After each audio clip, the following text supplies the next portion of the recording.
Galera, uma celebridade do meu tempo, no tempo de vocês tem umas celebridades aí que eu nem sei quem são. Beleza, que eu sou uma pessoa mais velha. Uma celebridade do meu tempo, não vou nem falar o nome da pessoa, que senão não vai fazer sentido para você. Mas ela conta uma história que eu já compartilhei aqui e sempre me marca. Ela conta a história de uma mentirinha que resultou em um momento assim muito ruim da vida dela. Que foi o seguinte: ela queria viajar com o namorado dela para Búzios. E aí a família não ia deixar ela viajar com o namorado para Búzios. E aí ela inventa uma mentirinha para a família poder deixar que ela viajasse. Qual era a mentirinha? Ela falou para a família assim: ó, eu vou com fulana de tal, que era uma amiga dela realmente, para uma outra cidade, um outro lugar. E aí, pô, não é o tempo de hoje, beleza? No meu tempo de antigamente, não existia essa parada aqui. Pô, muito menos com adesivo do Up aqui atrás, beleza? Aí, curtiu esse aqui? Você não tem, hein? Esse adesivo aqui, hein, Lucas? Aí, cara, olha só, não tinha celular, não tinha nada. Era assim, você falava com a sua família, ó, volto segunda-feira, quinta-feira você saía, ó, volto segunda, beleza? Beleza, e aí segunda-feira você aparecia. Só que ela mentiu, ela falou, pô, vou com minha amiga para uma cidade do interior. Na verdade, ela tinha ido com o namorado para Búzios. Cara, ia ser mais uma de todas as mentiras que ela contou na vida, sem consequência nenhuma, aparentemente, né? A gente acha que a mentira muitas vezes não tem consequência. Mas justamente naquele final de semana, infelizmente o pai dela faleceu, morreu. Naquele final de semana o pai dela foi enterrado. E a família não conseguiu encontrá-la para que ela pudesse participar do sepultamento do seu próprio pai, pudesse enterrar o seu pai. E aí na segunda-feira, quando ela volta para casa, o pai dela tinha morrido, tinha sido enterrado, e ninguém sabia onde ela estava.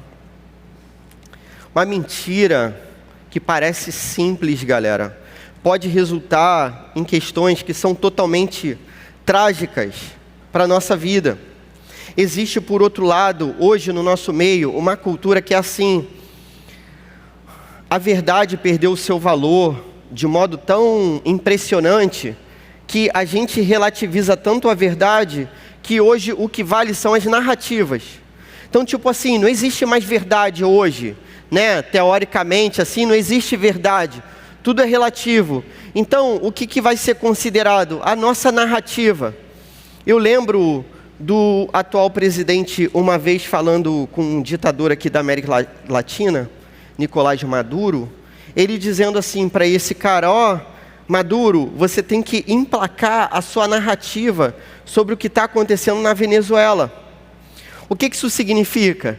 Que não existe mais verdade, beleza? É que o que existe na verdade são discursos, são narrativas, são histórias contadas. E aí, se essas histórias forem aceitas, não importa se é verdade ou se é mentira, o que importa é se essa parada vai colar. Um cara muito antigo do tempo de Hitler, chamado Goebbels, esse cara dizia que uma mentira repetida 1000 vezes torna-se verdade. Uma mentira nunca se torna verdade. Uma mentira é sempre mentira, ainda que ela seja aceita como verdade, ainda que ela seja repetida 1000 vezes, ainda que seja uma narrativa contada que todo mundo aceite como verdade, uma mentira vai ser sempre uma mentira por definição. É impressionante, cara, que Deus se importa com a verdade. O Deus que a Bíblia vai mostrar pra gente, galera, é um Deus que se importa com a verdade. Ele se importa, Ele ama a verdade, porque esse Deus é verdadeiro. Dependendo do modo como a gente conta uma história, a história pode se tornar de um jeito ou de outro, mas no final das contas, ainda que a gente se safe das consequências da mentira, ainda que a nossa mentira traga benefícios para a gente de um modo imediato, Deus sabe qual é a verdade. Deus sabe. A beleza da Bíblia é que apresenta um Deus que é justo e verdadeiro.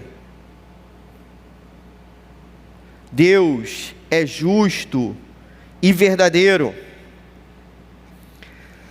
Olha só o que Deus diz. Esse é o 9º mandamento, penúltimo mandamento. Você já entendeu o que está rolando? 10 mandamentos. Moisés está no monte recebendo a lei de Deus, do próprio Deus, escrita pelo próprio Deus. Essa lei vai mudar a história da humanidade. E se a gente está aqui, se existe um Estado, teoricamente, democrático de direito nesse país, funcionando aqui agora, é porque esse episódio aqui, meu amigo, aconteceu e mudou a história do mundo. No 9º mandamento, Deus diz assim, Êxodo capítulo 20, o povo já não era mais escravo.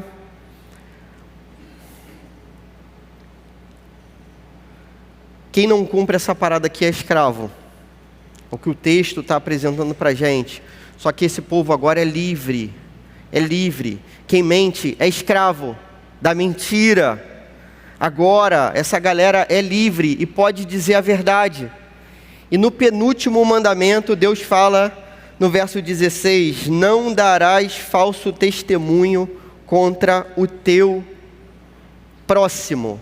Não darás falso testemunho contra o teu próximo. Deus fala que a gente não deve mentir, e você sempre deve analisar os opostos desses mandamentos, de modo que eles sejam positivos também. Quando Deus fala para você não mentir, obviamente Ele está mandando você falar a verdade, beleza? Ele espera que você fale a verdade.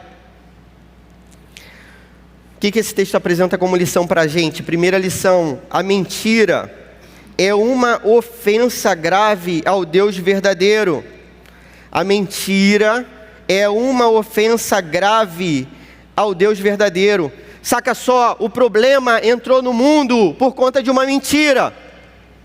Lembra lá de Gênesis, no início de todas as coisas, no capítulo 3, que vai ser a queda. O que aconteceu? Satanás aparece na imagem de uma serpente para o primeiro casal. E o que a serpente vai dizer para aquele primeiro casal ali, Adão e Eva? Uma mentira. É verdade que vocês não podem provar de nenhum fruto desse jardim? Não, a gente não pode tocar e provar em um fruto só. O que a serpente vai dizer para aquele casal? Certamente vocês não morrerão. Deus tinha acabado de dizer: certamente vocês morrerão. Se vocês comerem esse negócio aqui, vocês podem aproveitar de tudo. Tem essa regra: se comer dessa fruta, vocês morrerão. Certamente vocês morrerão. E a serpente vai dizer: certamente vocês não morrerão. O problema entra no mundo por conta da mentira. Perceba que esse mandamento é dado como algo que vem do coração de Deus. A Bíblia vai dizer que Deus não é homem para que minta, nem filho do homem para que se arrependa o tempo inteiro. A mentira é algo que pode fazer parte dos seres humanos, mas no plano de Deus, para esse Deus que é verdadeiro, isso não acontece nunca. Deus, totalmente santo, não mente. E se Ele não mente, Ele cumpre tudo o que Ele planeja. E se Ele cumpre tudo o que Ele planeja, Ele não se arrepende. Então Deus não é homem para que minta, nem filho do homem para que se arrependa. Você pode pensar, às vezes, que você vai proteger alguém mentindo, ou você vai proteger a si mesmo mentindo, mas isso é uma outra mentira que você conta para você mesmo. Você pode pensar que você vai proteger alguém mentindo, você pode pensar que você vai proteger a si mesmo através das mentiras, mas essa não passa de mais uma mentira. A gente não protege ninguém mentindo. Na verdade, a gente deve ser sempre sincero o bastante a ponto de falar a verdade. Às vezes, a verdade, ela pode ser difícil, dura e dolorosa, mas a verdade é sempre melhor do que a mentira. Sempre melhor. A mentira ofende a Deus. Segunda lição, a mentira gera sérias consequências para os que estão em volta. Isso inclui a Igreja de Cristo. Segunda lição, a mentira gera sérias consequências para os que estão em volta. E isso inclui a Igreja de Jesus Cristo. A gente pensa que, a mentirinha que a gente conta dentro da nossa casa não vai respingar em ninguém. Você pode ter certeza que isso vai afetar a sua família, isso vai afetar o seu relacionamento com Deus. E se você faz parte dessa igreja, isso afeta o relacionamento dessa igreja com Deus. Nós somos parte de um mesmo corpo. Não tem como uma parte do corpo estar doente e o resto não está. Eu lembro que uma vez eu tive, a felicidade de dar uma facada na minha mão. Só eu que achei graça. Facada na mão, bonita. Aí, aquele, Cara, minha mão ficou enferma, meu corpo todo ficou. Eu sentia dores e dores e dores por conta daquele ferimento. Você consegue entender? Aquilo que você faz dentro da casa vai subir para o telhado. Jesus disse isso. Aquilo que você disse baixinho no interior da casa, isso vai subir para o telhado. O que ele está querendo dizer? Todo mundo vai ver. Isso vai ser exposto. Clóvis, eu já contei uma mentira que tem mais de, sei lá quantos anos você tem, né? Vamos falar de mim então, que eu sou mais velho que vocês. Já contei uma mentira que tem mais de 20 anos, nunca aconteceu nada. Um dia, meus queridos irmãos, isso vai ser exposto. No último dia, no dia do juízo, isso vai ser exposto. A gente pensa que não, mas o justo juiz vai revelar a verdade da mentira que a gente contou. A mentira gera sérias consequências para quem está do nosso lado. Você sabe qual é a semelhança entre todos os assassinos, entre todos os ladrões, entre todos os corruptos, entre todos os estupradores, entre todos os serial killers da história? Você sabe qual é a semelhança entre eles? Todos eles eram mentirosos contumazes, mentiam frequentemente, eram viciados em mentir, todos eles.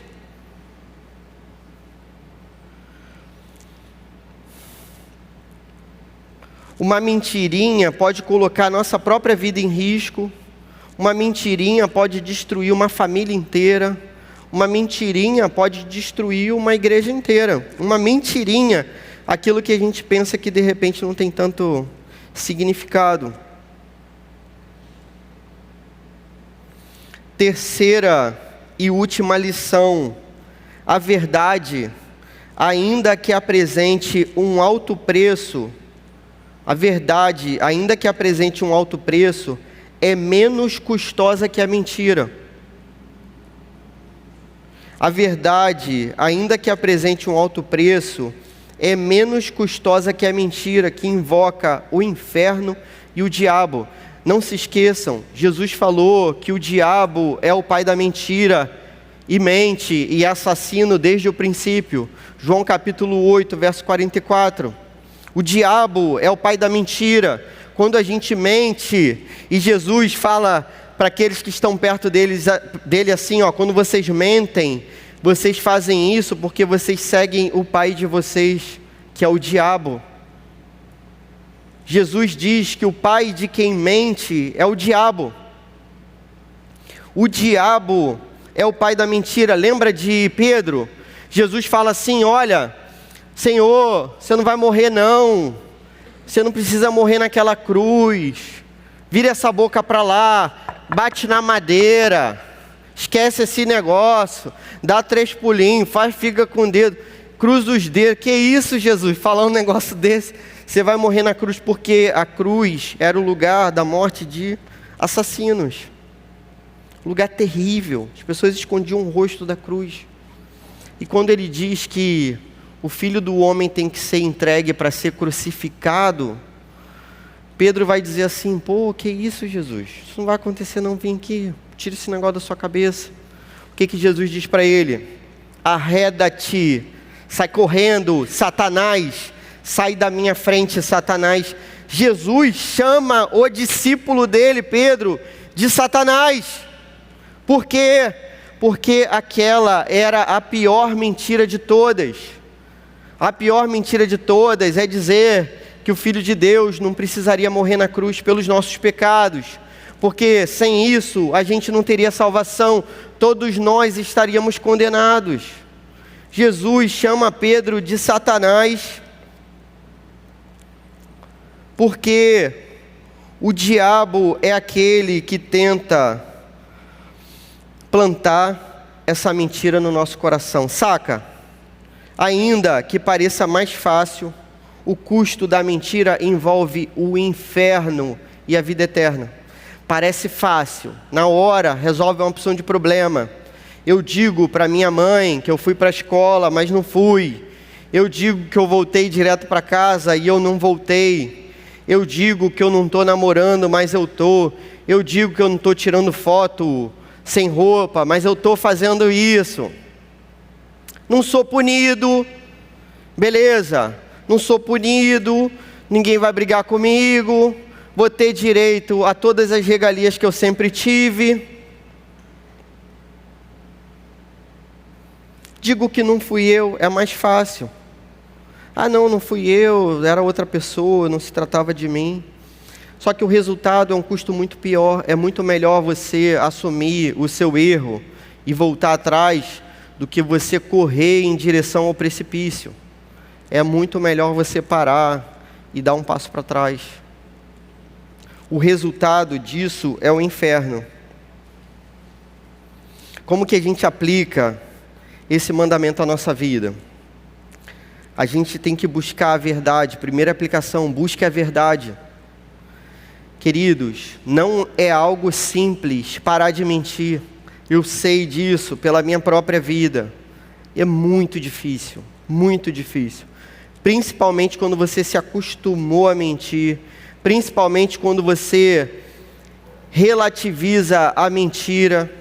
Principalmente quando você racionaliza a mentira, ou seja, você cria desculpas para você mentir. Ah, Clóvis, existe alguma situação na história em que eu deva mentir? Então, se Deus quiser, você nunca vai viver essa situação.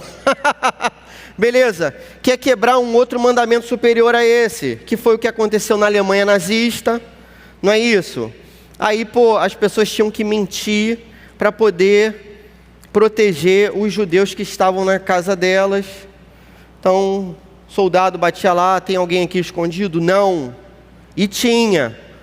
Mas para não quebrar o mandamento da vida, você mentia. Se não for esse o caso, meu amigo, nada justifica o fato de você não buscar a verdade. Para quem se acostumou a relativizar o pecado, cara, é muito difícil parar de mentir. É um esforço. É muito difícil, você tem que começar a analisar a sua vida. Eu lembro que eu inventei tanta mentira na minha vida, tantas histórias assim mentirosas, que chegou um momento que eu tive que abrir mão de várias histórias que eram legais, que faziam todo mundo rir, que faziam eu ser engraçado no meio da galera e que aumentava a minha autoestima e a minha consideração pelos meus amiguinhos. Tive que jogar aquelas histórias fora porque eu nem sabia mais o que era verdade e o que era mentira. Era tudo tão já mexido, tão mentiroso. Ainda que mais ou menos fosse verdade, já estava tão impregnado de mentira, que eu tive que desistir de várias histórias que eu contava, de várias coisas que eu achava que eu tinha vivido. Cara, tenta fazer um esforço. Tenta fazer um esforço de lembrar da sua rotina, a ponto de você abrir mão da mentira. Sabe como é que você faz? No final de cada dia, você olha para trás, para aquele dia, e tenta lembrar e confessar diante de Deus as mentiras que você contou. Peça a Deus o arrependimento necessário, para que a mentira seja tão amarga, a ponto de você querer vomitar a mentira da sua vida.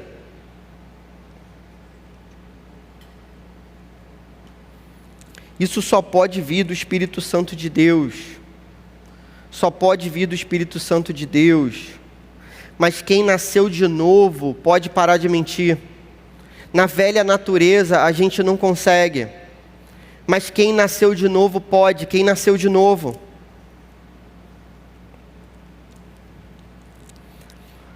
No final de cada dia, você que é viciado em mentir, no final de cada dia, analisa tudo o que você disse naquele dia, tenta abrir mão do pecado, da mentira.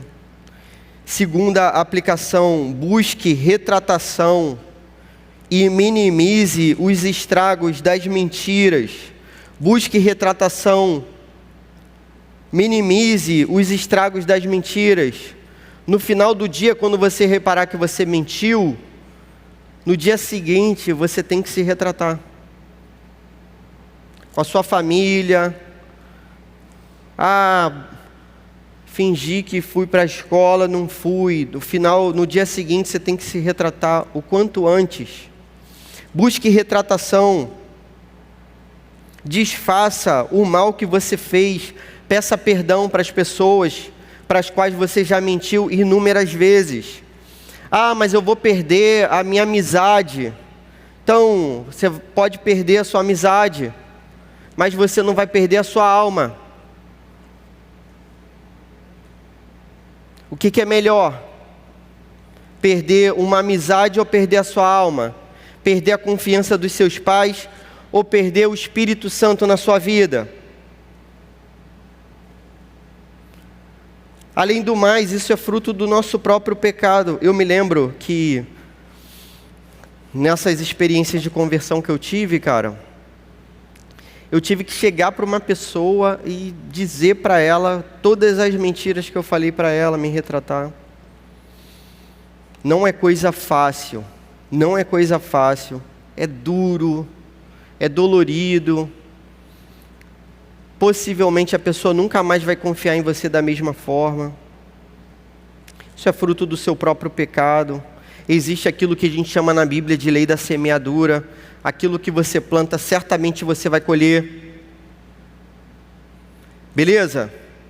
Então, procure essas pessoas. Desfaça. Lembra da conversão de Zaqueu?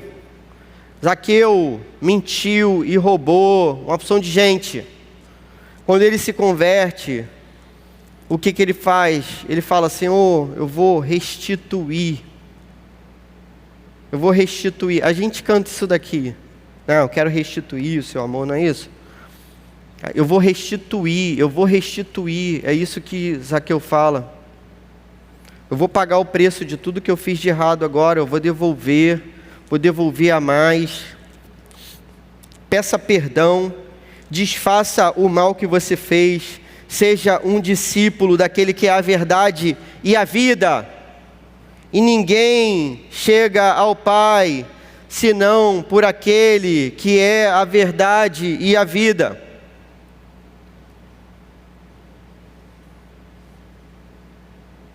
Busque as duas partes da história. Então, às vezes a gente ouve a história de um lado só. Beleza? Aí a gente tira as nossas conclusões.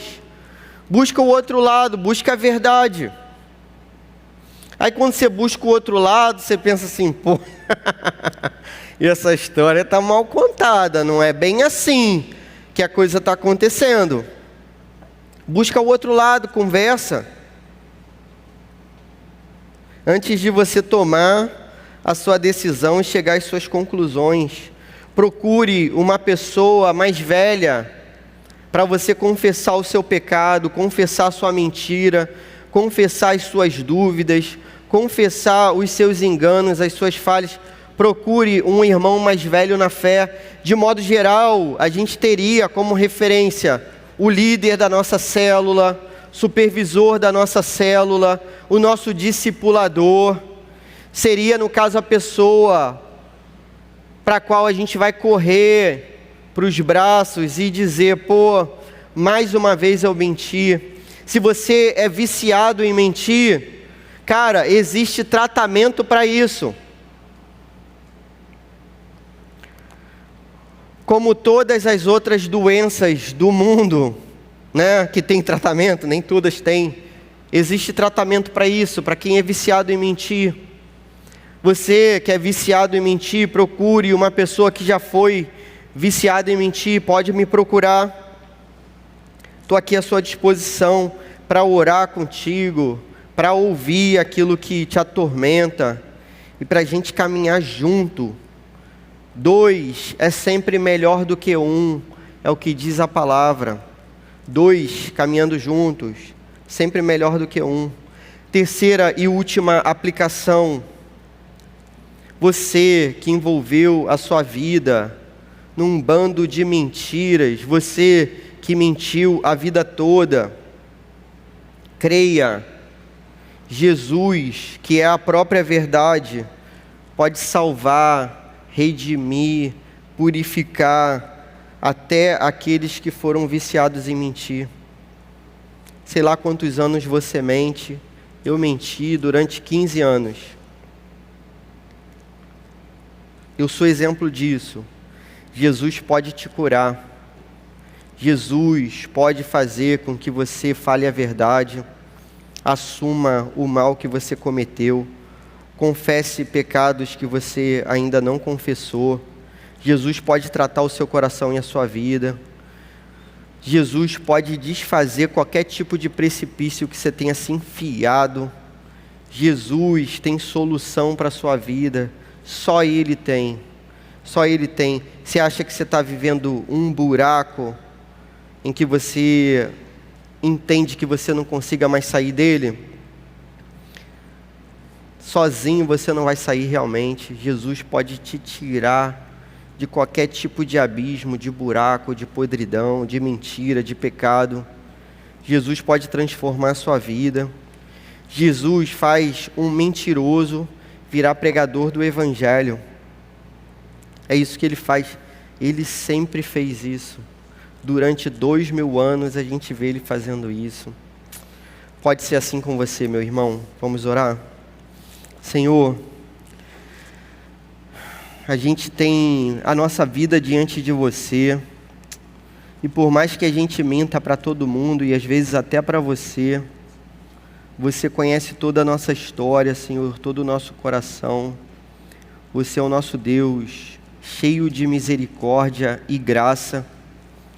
Perdão, Senhor, por todas as mentiras que a gente conta na nossa vida, achando que a gente vai tomar um caminho mais fácil do que o caminho que você apontou para a gente, que é certamente muito melhor do que todos os outros. Ajuda a gente a desfazer o mal no qual a gente se enfiou pela nossa própria vontade e maldade e mentira. Que a gente não seja filho de Satanás, Senhor, mas que a gente seja Teu filho da verdade, da luz. Que a gente seja reconhecido como aqueles que se arrependeram, Pai, e que agora pregam o Teu Evangelho verdadeiro, Senhor. No meio do nosso ministério aqui dos adolescentes, Pai, desfaz toda a mentira do diabo. Não permita que a mentira gere divisões no nosso meio, Senhor, nem na Tua igreja oceânica, Pai, em nome de Jesus. Em nome de Jesus, Pai, desfaz o mal plantado no nosso meio, faz aparecer a verdade.